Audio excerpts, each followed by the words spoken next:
హరే కృష్ణ. జనమేజయుడు మహారాజు పరీక్షిత్తు కుమారుడు. ఆయన చాలా గంభీరుడు మరియు మౌనంగా ఉండేవాడు. మహారాజు పరీక్షిత్తు పరంపదించిన తర్వాత ఆయన ఎవరితోనూ మాట్లాడేవాడు కాదు. అప్పుడు ఒకరోజు వైశంపాయనుడు జనమేజయతో మాట్లాడినప్పుడు ఆయనకు 2 మాటలు చెప్పాడు. ఒకటి వనభంగం మరియు రెండవది గోహరణం. వనభంగం అన్న పదం ద్వారా హనుమంతుడు అశోకవాటికను ధ్వంసం చేసి శ్రీరామచంద్రునికి సహాయం చేసిన విషయాన్ని వివరించాడు. దాంతో మొత్తం రామాయణాన్ని వివరించాడు. గోహరణం అన్న పదం ద్వారా ఎలా మహారాజు విరాటుని ఆవులు అపహరింపబడి తర్వాత తిరిగి తీసుకురాబడ్డాయి అన్న విషయాన్ని గురించి చెప్పాడు. దాంతో మొత్తం మహాభారతాన్ని వివరించాడు. ఈ విధంగా వైశంపాయనుడు వనభంగం మరియు గోహరణం అన్న 2 పదాల ద్వారా రామాయణం మరియు మహాభారతం రెండింటినీ జనమేజయకు వివరించాడు. ఈ చర్చ అంతా అయిపోయిన తర్వాత వైశంపాయనుడు జనమేజయను, ఈ చర్చ నుండి నువ్వు నేర్చుకున్న 4 విషయాలను చెప్పుము అని అడిగాడు. అప్పుడు జనమేజయ, నేను నేర్చుకున్న 4 విషయాలు ధర్మ, అర్థ, కామ మరియు మోక్షములు అని అన్నాడు. వీటినే తరచుగా చతుర్పురుషార్థాలు అని అంటారు. అంటే ధర్మం అంటే ధార్మిక నియమాలు, అర్థ అంటే ఆర్థికాభివృద్ధి, కామ అంటే ఇంద్రియ సుఖాలు మరియు చివరికి మోక్షం అంటే భౌతిక జనన మరణ చక్రం నుంచి విముక్తి. ఇలా చెప్పిన తర్వాత జనమేజయ ఇట్లు పలికాడు, నాకు ఇది సంతృప్తిని ఇవ్వలేదు. నాకు శాశ్వతమైన శాంతిని ఇచ్చే విషయాన్ని వినాలనుంది. పరిపూర్ణుడైన వ్యక్తి గురించి వినాలనుంది. అద్భుతమైన గుణాలు అన్నీ కలిగిన వాడి గురించి వినాలనుంది. దానికి సమాధానం ఇస్తూ వైశంపాయనుడు అటువంటి అద్భుతమైన గుణాలు కలిగిన వాడు శ్రీరాముడు అని తెలిపాడు. రామాయణాన్ని వాల్మీకి ముని రామచంద్రుని యొక్క 6 ప్రధాన గుణాలని వివరిస్తూ ప్రారంభించారు. అయితే ఇక్కడ ఆసక్తికరంగా గమనించదగ్గ విషయం ఏమిటంటే రామచంద్రుని బాల్యలీలలు కేవలం 7 శ్లోకాలలో మాత్రమే వివరించబడ్డాయి.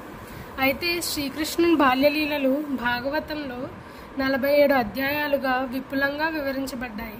ఎందుకంటే కృష్ణుడు లీలా పురుషోత్తముడు మరియు రాముడు మర్యాద పురుషోత్తముడు. కృష్ణుడు తన లీలల ద్వారా ఎన్నో ఉపదేశాలను మనకి బోధిస్తాడు, కానీ ఆయన లీలలను మనం అనుకరించరాదు. కృష్ణుడు లీలా పురుషోత్తముడిగా చెప్పిన మాటలను మనం అనుసరించాలి. అలాగే రామచంద్రుడు మర్యాద పురుషోత్తముడిగా ఎలా ప్రవర్తించాడో ఆయన ఆచరణ ద్వారా మనం దాన్ని అనుసరించాలి. సో రాముల వారి 6 ప్రధాన గుణాలని వివరిస్తూ వాల్మీకి ముని రామాయణాన్ని ఈ శ్లోకంతో ప్రారంభించారు. కోను అస్మిన్ సాంప్రతాం లోకే గుణవాన్ కశ్చ వీర్యవాన్ ధర్మజ్ఞశ్చ కృతజ్ఞశ్చ సత్యవాక్యో దృఢవ్రతః. ఇక్కడ శ్రీరాముల వారి 6 గుణాలని వాల్మీకి ముని మనకు తెలియజేశారు. మొదటి గుణం గుణవాన్. రామచంద్రుడు ఒక మహాత్ముడు, ఎంతో మంచి స్వభావం కలవాడు మరియు మనకు ఆదర్శప్రాయుడు. రామచంద్రుడు ఎన్నో ప్రతికూల పరిస్థితుల్లో కూడా తన స్వభావాన్ని వదలలేదు. ఉదాహరణగా చెప్పాలంటే రాజ్యాభిషేకం జరగబోతున్న రోజునే ఆయనను అడవులకు బహిష్కరించారు. కొన్ని రాజకీయ కుట్రల వల్ల కైకేయి మరియు మంతర కారణంగా మనకు ఆ విషయం అంతా తెలిసిందే. రామచంద్రుడు అరణ్యవాసానికి వెళ్ళవలసి వచ్చింది. అయినా కానీ ఆయన కృతజ్ఞతతోనే ఉండి ఒక ఆదర్శ పుత్రుడిగా దశరథ మహారాజు మరియు తల్లి కైకేయి పాదాలను స్పృశించి వారి మాటల్ని గౌరవించాడు. ఇది ఆయన గుణవంతుడు అని చెప్పడానికి అన్నిటికన్నా గొప్ప ఉదాహరణ. రెండవ గుణం వీర్యవాన్. రామచంద్రుడు ఎందరో రాక్షసుల్ని సంహరించాడు. ఆయన భయం లేని వీరుడు. తాటక అనే రాక్షసిని హతమార్చాడు. ఆమె అవిద్యకు ప్రతీక. అలాగే సుబాహును కూడా సంహరించాడు. అతడు గత పాపకర్మలకు ప్రతీక. అంతేకాకుండా తన బాణంతో మారీచుని 800 మైళ్ళు దూరానికి విసిరివేశాడు. శ్రీరామచంద్రుడు చాలా శక్తివంతుడు. ఒకసారి బ్రాహ్మణుల ఎముకలతో ఉన్న కొండను చూసి ఎంతో బాధపడి వెంటనే తన విల్లుని పట్టి, నేనొక్కడనే ఈ రాక్షసులందరినీ ఎదుర్కొని మీకు సహాయం చేస్తాను అని విశ్వామిత్రుడు మరియు వశిష్ఠుని ఎదుట ప్రతిజ్ఞ చేశాడు. అలాగే దాన్ని నిలబెట్టుకున్నాడు కూడా. మరియు ఒక ఆదర్శపతిగా, గుణవంతుడు మరియు వీర్యవంతుడిగా శ్రీరామచంద్రుడు ఆ రావణాసురుడి నుంచి సీతామాతను రక్షించాడు. ఇది ఆయన ఒక గొప్ప వీర్యవంతుడు అని చెప్పడానికి మరొక ఉదాహరణ. ఆయన యొక్క 3వ గుణం ఏంటంటే ధర్మజ్ఞ. ధర్మజ్ఞ అంటే ధర్మాన్ని బాగా తెలిసినవాడు. ఉదాహరణకు వశిష్ఠుడు, విశ్వామిత్రుడు రామచంద్రుని దగ్గరకు వచ్చి వత్స రామ ధనుర్పశ్య అంటే రామ ఒకసారి వెళ్ళి ఆ శివధనస్సుని చూసిరా అని అన్నారు. కానీ శ్రీరామచంద్రుడు తన యొక్క గురువు ఆదేశాన్ని గౌరవించి అలాగే ఆయన మనసులోని భావాన్ని కూడా గ్రహించి కేవలం చూడడం మాత్రమే కాకుండా ఆ శివధనస్సుని ఎత్తారు కూడా. ఇది ఒక ఆదర్శ శిష్యుడి యొక్క ధర్మజ్ఞత.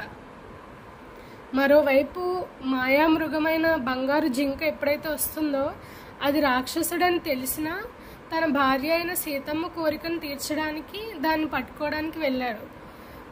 అలాగే ధర్మజ్ఞుడిగా, ఒక మర్యాద పురుషోత్తమునిగా ఒక భర్త ధర్మాన్ని పాటించి తర్వాత సీతమ్మను ఆ రాక్షస రాజైన రావణాసుడి చెర నుండి కూడా రక్షించాడు. ఆయన యొక్క 4వ గుణం కృతజ్ఞత. రామచంద్రుడు ఎంతో కృతజ్ఞతతో ఉండేవాడు అన్నమాట. ఉదాహరణకు చెప్పాలంటే ఎప్పుడైతే సముద్రంపై వంతెన కట్టేటప్పుడు హనుమంతుడు పెద్ద పెద్ద రాళ్ళను తీసుకువెళ్ళేవాడు అన్నమాట. కానీ చిన్ని ఉడత ఇంకా చిన్ని పిచ్చుక చిన్ని రాళ్లను, ఇసుక రేణువులను తీసుకెళ్లేవి. హనుమంతుడు వాటిని చూసి నవ్వుతూ, ఇంత పెద్ద వంతెనకు మీ ఇసుక రేణువులు ఏం ఉపయోగం అని అన్నాడు.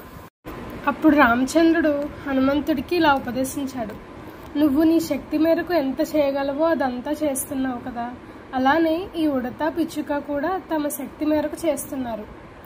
ఇలా ఎంతో గొప్పగా ఆయన ప్రతి చిన్న సేవను కూడా ఎంతో హృదయపూర్వకంగా కృతజ్ఞతతో స్వీకరించేవారు. శ్రీరాముల వారి యొక్క 5వ గుణం సత్యవాక్యుడు. రామచంద్రుడు ఎల్లప్పుడూ సత్యవంతుడిగా ఉండేవాడు. ఆయన అరణ్యవాసానికి పంపినప్పుడు వశిష్ఠుడు, రామ నువ్వు వెళ్ళవలసిన అవసరం లేదు, ఇదంతా ఒక కుట్ర, నువ్వే రాజుగా ఉండిపోవచ్చు అని అన్నాడు. కానీ రామచంద్రుడు, నేను ఇప్పటికే నా తండ్రికి తల్లికి మాటిచ్చాను, నేను నా మాటను మార్చను అని అన్నాడు. ఇది ఆయన సత్యవంతతకు ఉదాహరణ. శ్రీరాముల వారి 6వ గుణం దృఢవ్రతుడు. దృఢవ్రతుడు అంటే ఒక దృఢ నిశ్చయం కలవాడు, ఒక దృఢ సంకల్పం కలవాడు అని. ఎప్పుడైతే చివరగా లంకా యుద్ధం అంతా ముగిసిన తర్వాత విభీషణ్ని రాజుగా పట్టాభిషేకం చేసి తిరిగి వెళ్లే ముందు రామచంద్రుడు ఈ విధంగా చెప్పాడు, ఎవరైతే ఒకవేళ నా వద్దకు వచ్చి రామచంద్ర ఈ రోజు నుండి నేను నీ వాడిని, నీకు శరణు అని అంటే ఆ రోజు నుండి నేను అతన్ని రక్షించడం, పోషించడం, అతనికి భౌతికంగా ఆధ్యాత్మికంగా తోడ్పడడం నా ధర్మం అవుతుంది. ఇది శరణాగతుల రక్షణలో శ్రీరామచంద్రుడికి ఉన్న దృఢ సంకల్పం. ఈ విధంగా వాల్మీకి మహర్షి శ్రీరామచంద్రుని 6 గుణాలను వివరించాడు. అవే గుణవాన్, వీర్యవాన్, ధర్మజ్ఞ, కృతజ్ఞ, సత్యవాక్య మరియు దృఢవ్రత. హరే కృష్ణ. శ్రీరామచంద్ర భగవాన్ की जय.